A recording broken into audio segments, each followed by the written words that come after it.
Hati itu seperti kebun, bisa tumbuh kasih sayang atau ketakutan, kebencian atau cinta. Bijinya yang mana yang akan kamu tanam di sana? Jack Cornfield.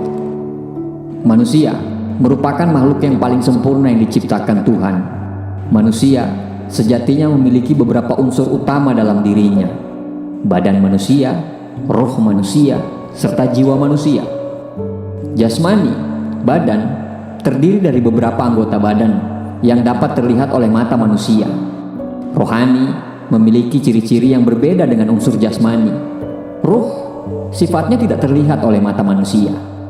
Unsur selanjutnya disebut sebagai jiwa, yang menjadi salah satu unsur penghubung antara badan dan ruh manusia. Unsur jiwa manusia terbagi 3 bagian: akal, hati, dan nafsu. Di antara ketiga unsur jiwa ini, hati bertanggung jawab dalam menolong, mengawal, dan mengendalikan anggota badan dan jiwa manusia. Artinya, bukan cuma badan yang harus sehat, tapi hati juga harus sehat. Ada beberapa hal yang kita lakukan untuk menjaga hati agar selalu tetap sehat. Yang pertama, jangan mencintai orang yang tidak mencintaimu. Ketika kamu chat dia pagi, dia balasnya malam. Kamu chat dia 5 baris, dia balasnya 1 kata. Kamu selalu lihat story-nya, tetapi story-mu gak pernah dilihat balik. Kamu selalu bertanya tentang keadaannya, tapi dia tidak pernah bertanya balik tentang keadaanmu. Kalau sudah begitu, kira-kira apa yang kamu harapkan? Dia tidak pernah menghubungimu. Itu karena memang dia tidak menginginkan kamu. Kenapa dia menghubungimu?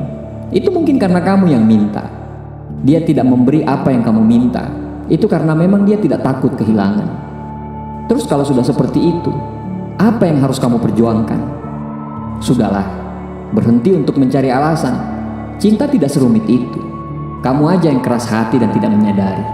Bukan dia loh yang salah, tapi mungkin kamu yang bodoh. Karena memperjuangkan orang yang tidak mau sama-sama berjuang, itu akan merusak hati. Mencintai orang yang tidak mencintai, itu akan menghasilkan perasaan yang tidak seimbang. Kita akan merasa sedih, kecewa, tidak dihargai. Sebaliknya, orang yang kamu cintai mungkin tidak merasakan hal yang sama untuk kita, yang membuat kita akhirnya terus-menerus merasa tidak aman dan takut kehilangan mereka. Ini adalah perasaan yang tidak sehat dan tidak produktif, dan bisa mengganggu kesehatan mental serta emosional kita. Mencintai seseorang yang tidak mencintai kita dapat juga menghalangi kita untuk menemukan cinta sejati kita yang sesungguhnya. Ketika kita terus memfokuskan perhatian dan perasaan kita pada seseorang yang tidak peduli dengan kita, kita mungkin melewatkan kesempatan untuk bertemu seseorang yang benar-benar mencintai kita. Kita perlu memberi diri kita kesempatan untuk membuka hati dan menemukan orang yang tepat. Dan itu tidak mungkin terjadi jika kita tetap terpaku pada cinta yang sia-sia. Cinta yang bertepuk sebelah tangan tidak akan terjadi kalau kita yakin tangan mana yang akan membalas tepukan kita. Jadi, demi kesehatan hatimu, berjuanglah bersama orang-orang yang mau sama-sama berjuang, bukan dengan orang-orang yang hanya mau diperjuangkan. Yang kedua, delete semua media sosial yang tidak ingin dilihat. Hide, blokir, hapus kontak. Itu bukan sifat kekanak-kanakan, tetapi karena kita sudah tahu mana yang baik dan mana yang buruk untuk menjaga hati dan mental kita. Kita sudah tahu mana yang harus ditinggalkan dan mana yang harus dipertahankan. Dan ini adalah bentuk rasa cinta kita pada diri sendiri dengan menjauhkan hal-hal yang bisa melukai hati kita lagi. Jika terus-menerus melihat postingan dan komentar yang tidak menyenangkan atau merusak kepercayaan diri, ini bisa mempengaruhi suasana hati dan kemampuan kita untuk menikmati hidup. Dengan menghapus kontak dan sosial media orang-orang ini, Anda membebaskan diri dari lingkaran negatif dan memberi diri Anda ruang untuk bertumbuh dan berkembang secara positif. Menghapus semua kontak media sosial orang-orang yang membuatmu habis energi adalah cara untuk menghormati diri sendiri dan menetapkan batasan-batasan yang sehat.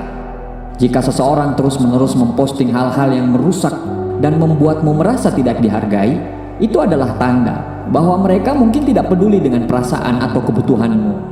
Dengan menghapus kontak media sosial mereka, sama saja kamu memberitahu kepada mereka bahwa kamu tidak akan membiarkan dirimu disakiti atau diabaikan. The heart has reason that reason does not understand. Hati memiliki alasan yang tidak bisa dimengerti oleh akal. Blaise Pascal.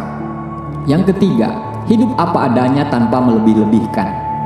Kepalsuan adalah salah satu sifat yang dapat merusak kualitas hidup seseorang. Terkadang, tekanan sosial atau kebutuhan untuk mendapat persetujuan dari orang lain dapat membuat kita terjebak dalam kepalsuan. Namun, hidup dalam kepalsuan hanya akan menimbulkan ketidakbahagiaan, kecemasan, dan kerugian. Oleh karena itu, penting untuk tidak hidup dalam kepalsuan dan hidup dengan jujur dan transparan. Anda akan sulit merasa bahagia dalam hidup jika Anda selalu merasa bahwa bergaul dengan orang perlu memalsukan kepribadian atau identitas kita untuk mendapatkan persetujuan dan untuk menyenangkan orang lain. Kita tidak akan pernah merasa puas dengan siapa diri kita sebenarnya. Memang, semakin palsu dirimu, semakin kamu mau menjadi orang lain, maka circle pertemananmu pun akan semakin luas. Tapi, semakin realistis dirimu, maka makin sedikit juga circle pertemananmu. Dan itu fakta. Jadi, hidup itu pilihan. Memilih untuk dibenci karena menjadi original, atau disenangi tapi memakai topeng. Nomor 4, tidak usah pedulikan omongan orang. Di mata orang, apapun yang kita lakukan pasti selalu salah. Kita percaya diri dibilang sombong, kita kompeten dibilang arogan, kita ingin privasi dibilang tidak punya jiwa sosial, kita terlalu ramah dibilang kepo, kita mengkritik orang dibilang nyinyir. Jadi, gak usah berusaha untuk menyenangkan semua orang.